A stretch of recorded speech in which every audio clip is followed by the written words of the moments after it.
এখন ক্রাইমের যে সত্যি ঘটনাটা শোনাবো সেটা জার্মানির একটা ঘটনা।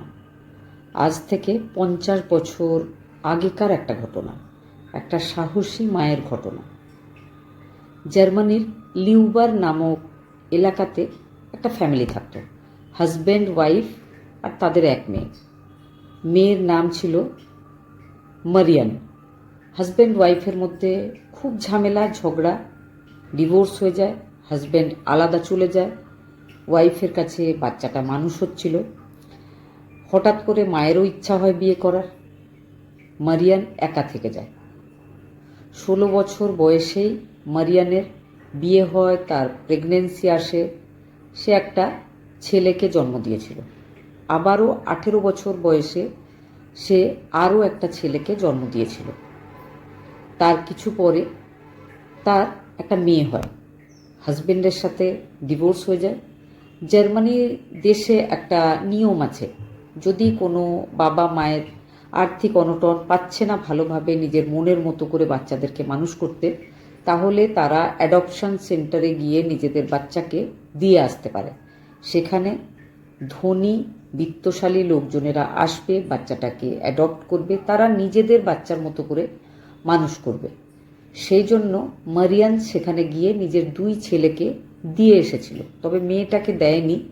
তার ইচ্ছা ছিল যে সে নিজের মেয়েকে নিজে খেটে যেমন করে হোক ভালোভাবে মানুষ করার চেষ্টা করবে। কারণ তার মনে হয়েছিল যে সে একজন মেয়ে যেহেতু, তো সারা জীবন তার উপর অনেক অত্যাচার হয়েছে।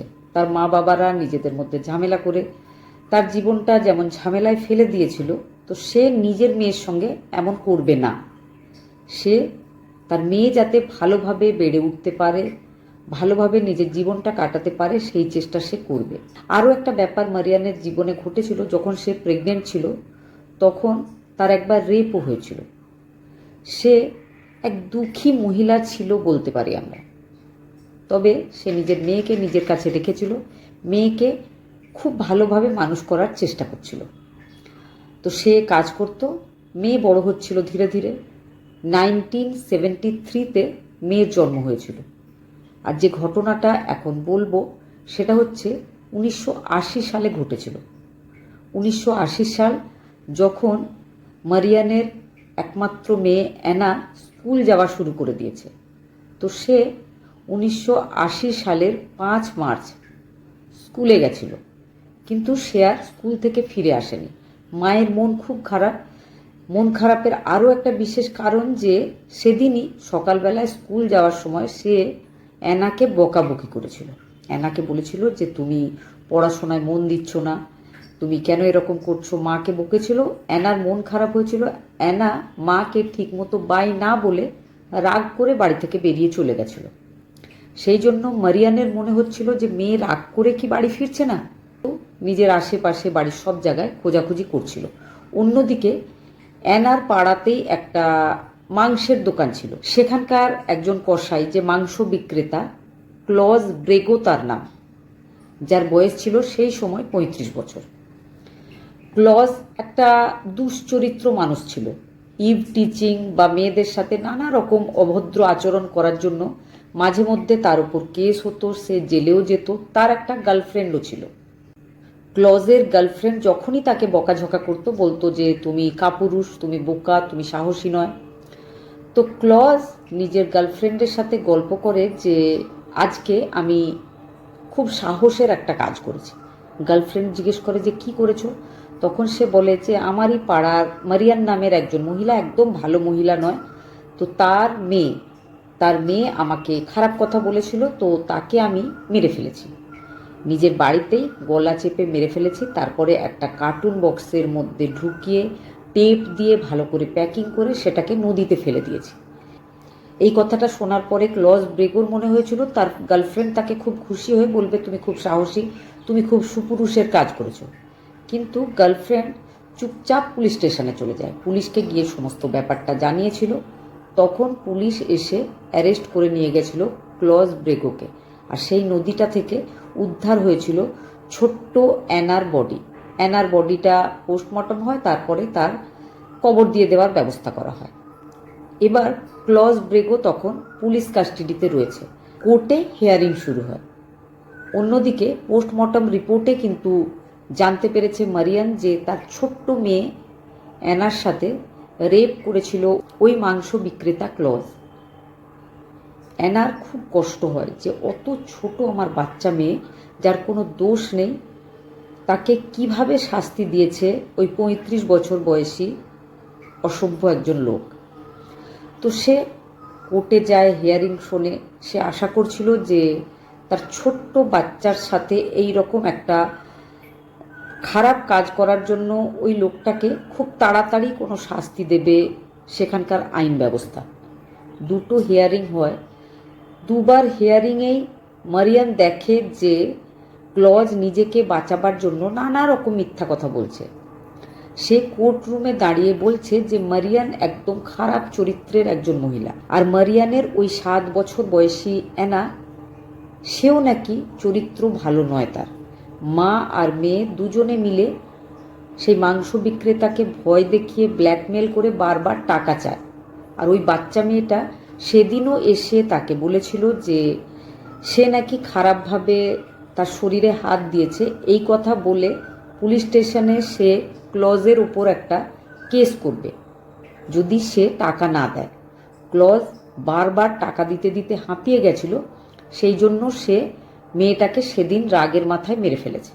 এতে ক্লজের বিশেষ দোষ নেই, দোষটা হচ্ছে সেই ছোট বাচ্চা মেয়েটার আর অবশ্যই তার মায়ের, কারণ দুজনেরই চরিত্র ভালো নয়। দুদিন ধরে যখন হিয়ারিংয়ে এই সমস্ত কথা শুনতে হচ্ছিল মারিয়ানকে, মারিয়ানের খুব রাগ বেড়ে যায়। মারিয়ান বোঝে যে তার মেয়ে এইভাবে কিন্তু ন্যায় পাবে না। তারপরে 6 মার্চ 1981 সাল, যেদিন ওই ঘটনা ঘটিয়েছিল ক্লজ, তার ঠিক 1 বছর 1 দিন পরে, সেদিন ছিল তৃতীয়বার হিয়ারিংয়ের ডেট। সেদিন একদম কোর্ট খোলার সঙ্গে সঙ্গে মারিয়ান গিয়ে কোর্ট রুমের একদম লাস্ট বেঞ্চে বসে সমস্ত হিয়ারিং শুনছিল। প্রথমে কিন্তু আরও আলাদা আলাদা কেসের হিয়ারিং হচ্ছিল, কয়েকটা কেসের হিয়ারিং হয়। তারপরে ক্লজ বা অ্যানার যে মারা যাওয়ার ব্যাপারটা, সেটার হিয়ারিং হওয়ার ছিল। যখন সময় হয়, ক্লজের দুদিকে দুটো হাত ধরে পুলিশ কর্মীরা কোর্ট রুমের ভেতরে ঢুকছিল। একদম লাস্ট বেঞ্চে বসেছিল মারিয়ান। মারিয়ান নিজের ওভারকোটের ভেতর থেকে একটা পিস্তল বের করে 7খানা গুলি চালিয়েছিল ক্লজের পিঠের দিকে। একটা গুলি মিস হয়েছিল, মেঝেতে গিয়ে লেগেছিল। বাকি 6খানা গুলি ক্লজের পিঠে গিয়ে লাগে। ক্লজ মাটিতে লুটিয়ে পড়ে। সবাই অবাক হয়ে যায়। কিচ্ছু বুঝতে পারার আগেই কিন্তু মারিয়ান ওই ঘটনা ক্লজের সাথে ঘটিয়ে ফেলেছিল। মারিয়ানের দিকে যখন পুলিশ কর্মীরা এগিয়ে আসছিল, যদিও তারা ভয় পাচ্ছিল যে মারিয়ান যদি তাদের দিকেও গুলি চালায়, মারিয়ান পুলিশ কর্মীদেরকে বলে যে দাঁড়ান, আগে ক্লজকে দেখুন সে সত্যিই মারা গেছে কিনা, আগে কনফার্ম করে আমাকে বলুন, তারপরে আপনারা আমার দিকে এগিয়ে আসবেন। পুলিশ কর্মীরা ক্লজকে হাত দিয়ে দেখে, তারা বোঝে ক্লজ আর নেই। তারা বলে ক্লজ শেষ হয়ে গেছে। এই সুখবরটা পাওয়া মাত্র মারিয়ান নিজের হাতের পিস্তল মাটিতে ফেলে দিয়েছিল, নিজেই আত্মসমর্পণ করেছিল। তারপরে পুলিশ মারিয়ানকে অ্যারেস্ট করেছিল। মারিয়ানকে একটা কাগজে লিখে সিগনেচার করতে দেওয়া হয় যে ভর্তি কোর্ট রুমের মধ্যে সে ক্লজকে নিজে হাতে গুলি চালিয়েছে। সাইনটা করেছিল মারিয়ান, আর নিচে লিখেছিল, Anna, I did it for you, তোমার জন্য এটা আমি করেছি। আর নিচে যেহেতু সে 7খানা গুলি চালিয়েছিল, ছোট ছোট 7খানা হার্ট এঁকে দিয়েছিল। তারপরে তাকে জেলে নিয়ে যাওয়া হয়। তারপরে তার সাথে বড় বড় উকিলেরা দেখা করেছিল, কারণ শুধু জার্মানিতে নয়, সারা বিশ্বে এই ঘটনাটা ছড়িয়ে পড়েছিল বিভিন্ন নিউজ চ্যানেলের মাধ্যমে।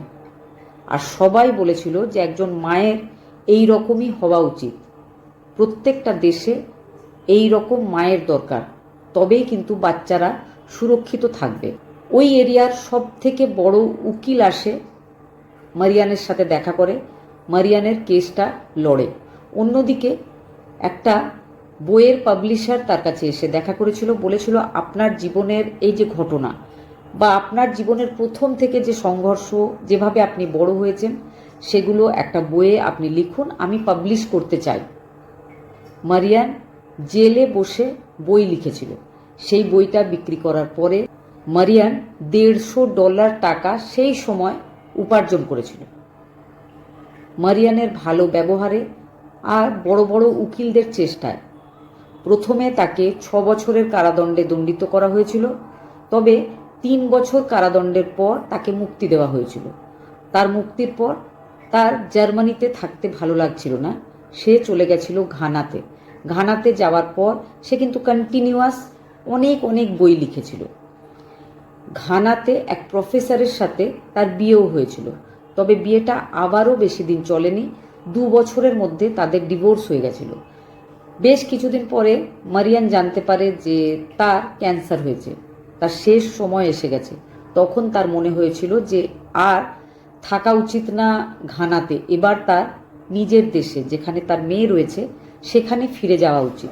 সে আবারও জার্মানিতে চলে এসেছিল। অসুস্থ অবস্থাতেও সে বই লিখেছিল, তবে নিজে লেখেনি। সে যা বলবে সেগুলোকে লেখার জন্য অন্য একজনকে রাখা হয়েছিল। সে লিখেছিল নিজের জীবনের বিষয়ে, আরও অনেক ঘটনা, অনেক বই লিখেছিল। তারপরে এক সময় সে মারা গেছিল, কিন্তু নিজের মারা যাওয়ার আগে যাকে দিয়ে সে বই লেখাচ্ছিল তার কাছে নিজের শেষ ইচ্ছা হিসাবে একখানা ইচ্ছা সে লিখে রেখে গেছিল। সে মারা যাওয়ার পরে তার যখন কবর দেওয়া হবে সেটা তার মেয়ের পাশে হবে এমনটা নয়, তার মেয়ের যে কবর সেই কবরটাকেই আবার খুঁড়ে সেই কবরের মধ্যেই যেন তাকে শোয়ানো হয়, এটাই ছিল তার শেষ ইচ্ছা। আর তার এই ইচ্ছেটা সবাই পূরণ করতে চেয়েছিল, করেও ছিল। তারপরে সব সময়ের জন্য মা আর মেয়ে একই কবরে একই সাথে চিরকাল থেকে যায়। এখনও তারা ওইভাবেই একসাথে জড়িয়ে রয়েছে। ঘটনাটা শোনার পরে কি মনে হলো অবশ্যই কমেন্টে জানাবেন।